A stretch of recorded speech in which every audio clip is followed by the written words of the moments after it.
Următorul program poate fi vizionat de copii în vârstă de până la 12 ani numai cu acordul sau împreună cu părinții ori familia. Genul programului: comedie. Sunt bărbat! Te urăsc pentru că te iubesc! Eu am venit să-mi iau la revedere, domnul Prădescu. Nu pleci nicăieri, Dana. Antoane! Cine-i fata că ne pierd de 2 zile? E de la noi din liceu? E de la noi din clasă? Zi, Maria, că tu trebuie să știi ceva. Ce de memorie a revenit. Mi-a revenit, Antoane.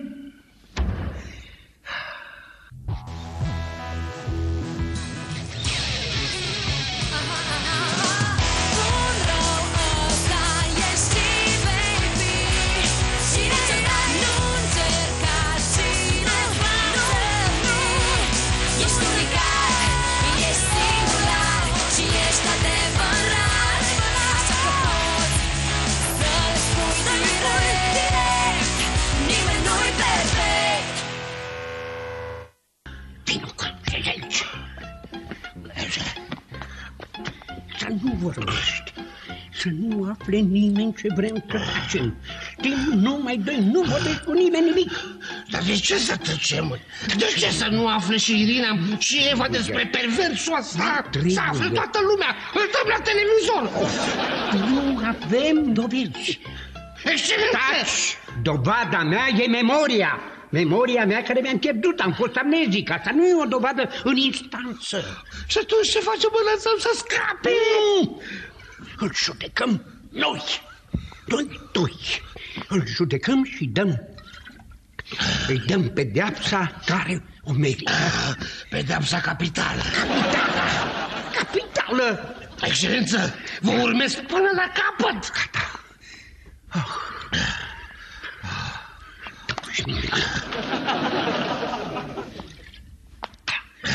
Capitală. Să mergem repede, să nu ne scape. Că nu ne scapă, nu? Îl prindem, ne grăbim încet și îl prindem. Trebuie să vină și Dan imediat. Am vorbit cu el să-i spunem lui tata că ne căsătorim și că îi facem și un nepoțel. Să fie așa cadoul nostru de Crăciun.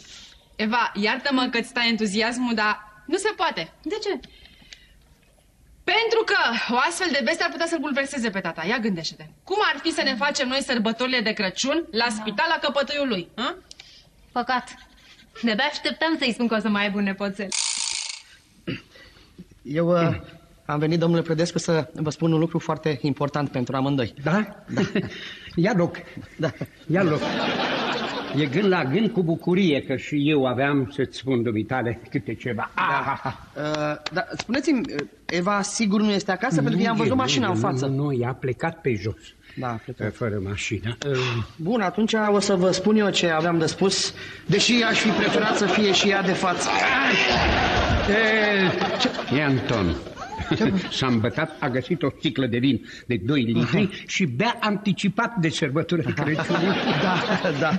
Eu mă duc la cumpărături în oraș. N-ai vrea să vii dumneata cu mine? Păi da, eu venisem să vă spun ceva important. Păi foarte bine că și eu am să spun ceva important, o să spun pe drum. Bun. Așa, dar dacă vrei, poți cobori la mașină, mă aștepți acolo. Cobori imediat. Bine, atunci vă aștept la mașină. Să mă schimb. Da. Bine, domnul. Bine.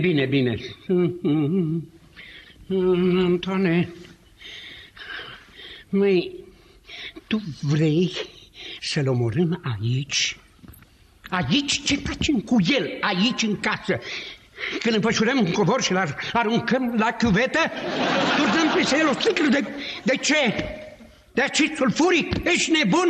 Am vorbit noi că-l ducem în munți, la cabonă și îl achităm, pac, acolo, nu spune cum. Antone? Nu ți se pare că toți se uită la mine cumva ciudat? Nu știu. Auzi, dar tu tot ai conștiința încărcată? Adică nu i-ai spus lui Oache? Nu l-am găsit nicăieri, nici la telefon nu răspunde. Bobo, vii puțin, te rog? Da. Ție nu ți se pare că toți se uită cumva ciudat, cu dispreț la mine? Nu știu, poate ai ceva scris pe spate, ceva funny. Nu e. Nici pe fața nu ești murdară. Nu știu ce-o fi. Poate că toți au aflat că îți bagi joc de Wacky. Am avut încredere în tine. Maria, crede-mă că nu a fost cu intenție. Mi-a scăpat fără să vreau. Știi ce? Ești o trădătoare și o mincinoasă. Ce ai spus? Mai repetă o dată, te rog. Ce ai auzit? Că ești o trădătoare.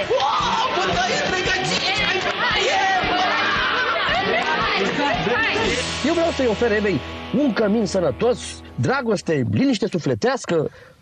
Antoane, acum! Ce? Mori, nenorocitule, mori! Dar de ce vă uitați așa la mine? Și de ce luăm pe drumul ăsta de țară? Unde mergem? Suntem în ajunul Crăciunului. Vreau să mergem la cabană, să trag vinul de la butoi în Davigene. Foarte bine, dar trebuie să-l trezim pe Anton să ne spună pe un solom, că de când cu amnezia dumneavoastră, sigur ați uitat drumul. Nu cred că e nevoie, nu e nevoie să-l trezim pe Anton, mă descurc eu, da? Asta înseamnă că ați mai fost de curând pe acolo și mie nu mi-ați zis. Nu. N-am mai fost.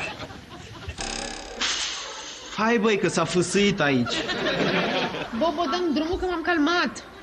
Sigur te-ai calmat? Da, Bobo. Sigur? Da. Nu-i bine atunci. O bat eu. Ține. Bobo, ce? Cu minte, Bobo, cu minte. Bravo. Bun, băi, bravo. Gata? Gata. Credeam că sunteți prietenii mei, că o să mă ajutați să-mi refac relația cu Wacky, nu să o distrug.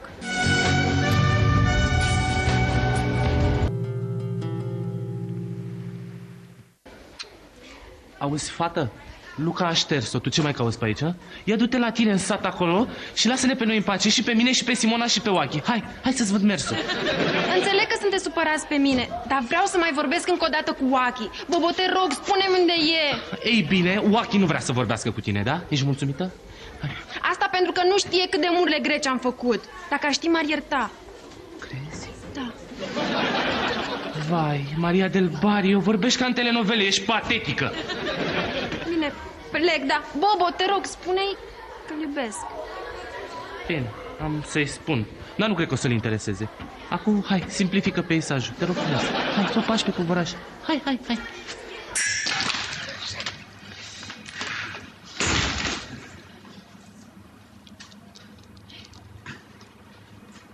Alo, Vali? Băi, fii atent, se întâmplă ceva. Băi, stai mai așa, deci dacă nu vine sfârșitul lumii, putem să o lăsăm pe mâine? Nu, dar dăm și eu puțină treabă cu Cruel, am înțeles și nu... Ascultă-mă, este ceva suspect cu Predescu. Fii atent la mine. Stai, nu cumva i-a revenit din nou memoria? Ba da! Băi, iar o luăm de la capăt. Păi de 2 luni tot asta zici că îi revine memoria. Băi, știi ceva? De ce nu spui tu, mustață, să te duci la psiholog? Băi, de data asta e pe bune, crede-mă. Deci termină cu prostile, ascultă-mă, nu o să-i revină memoria niciodată, clar? Gata, am pus benzină, putem să ajungem cu mașina acum până la capătul lumii. Foarte bine, da. Uite, și am cumpărat o sticlă de vin să avem la cabană. Stați o secundă, păi... Nu de asta mergem noi la cabană să luăm vin? Uite, vezi ce perspicace e? Pe când tu nu ești deloc, ești un băutu. Stați o secundă, dacă la cabană nu e vin, atunci noi de ce mergem acolo? Mergem acolo? E surpriză, da? Nu, stați o secundă, că mie nu-mi plac surprizele, pare rău. E o surpriză plăcută. Mergem acolo, ne așteaptă prietenii, bem un pahar cu vin, mâncăm o friptură, înțelegi? Înțeles. E lumea adunată acolo? Sigur, este o surpriză a la Eva. Nu pot să cred. Da, nu trebuie să afle ea, pentru că stricăm surpriza.